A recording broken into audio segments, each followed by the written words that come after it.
Kids are awesome, and so are dogs. And when you have the two living together, well, it doesn't get more awesome than that. The relationship, though, can range from amazing to quite dramatic, and the zillions of videos having kids and dogs sleeping together, eating off each other's plates and squeezing each other have caused a lot of misunderstandings because they are not the rule, they are the exception. Especially when it comes to shelter dogs that come from a protected environment to a home where everything and everyone is unfamiliar and weird, doing the wrong thing, even if it seems right, can have devastating consequences, resulting in the child being injured and the dog being returned to the shelter as aggressive or damaged, to say the least. Some of the most basic things to do in order to have your four-legged and your two-legged kids coexist in harmony are: number 1, teach the kids to let the dog be. Running towards an animal, leaning over it and hugging it by force is never a good idea. Explain to children why they should ignore the dog and let the animal approach them first. If the dog is cold and comes, then petting is fine, but following him around demanding to cuddle when he simply doesn't feel like it is annoying and wrong, and annoyed dogs may easily resort to growling or even biting. It doesn't mean that they are aggressive or bad, it's just their only way of telling you to leave them alone. Tell children to give the dog a break from petting, and if the animal walks away, it means that it has had enough. Number 2, explain to them why they should never bother a dog while he is resting. Very often, dogs that need to be left alone get to hide under the table or behind furniture.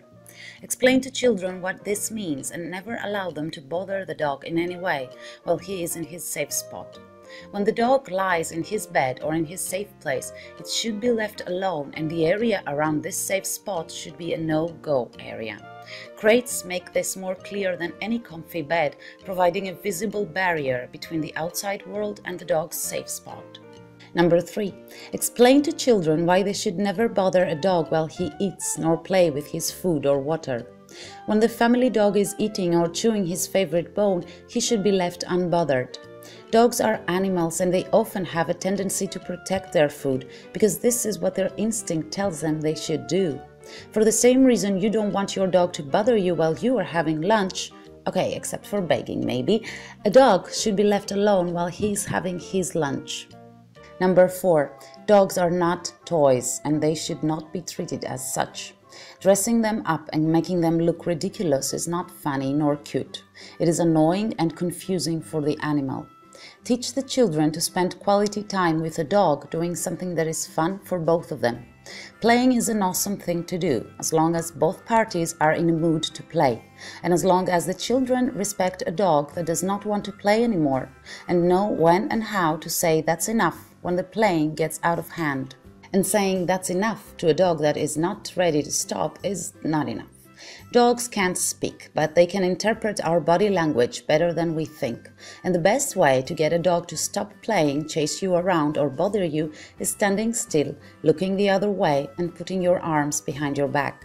This way the dog will get the message and walk away. Running, yelling and laughing will only make the animal even more enthusiastic and eager to play because he will interpret the child's behavior as being in a play mode.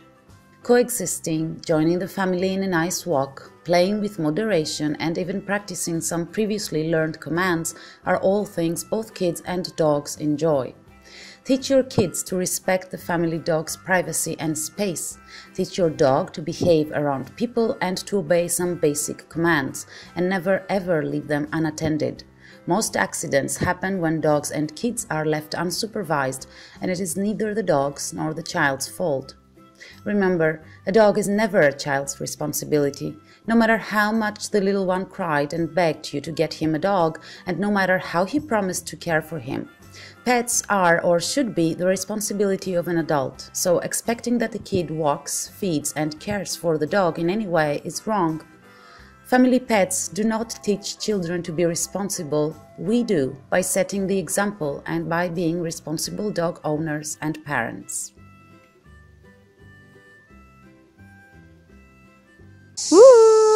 Μην κοιτάτε την κάμερα, έχω πει. Σαν να είμαι σκυλάκι η κάμερα. Έτσι χάνεται καλά. Από δίπλα της. Σκηνή, τρίτη, λήψη πρώτη. Και πάμε. Γελάστε. Μια φορά ήταν ένας πόντιος.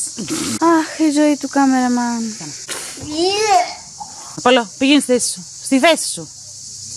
Όχι εκεί. Κάτσε, Απόλο. Ωραία. Να τρέξω απλά. Όχι, ναι, ναι. Bye!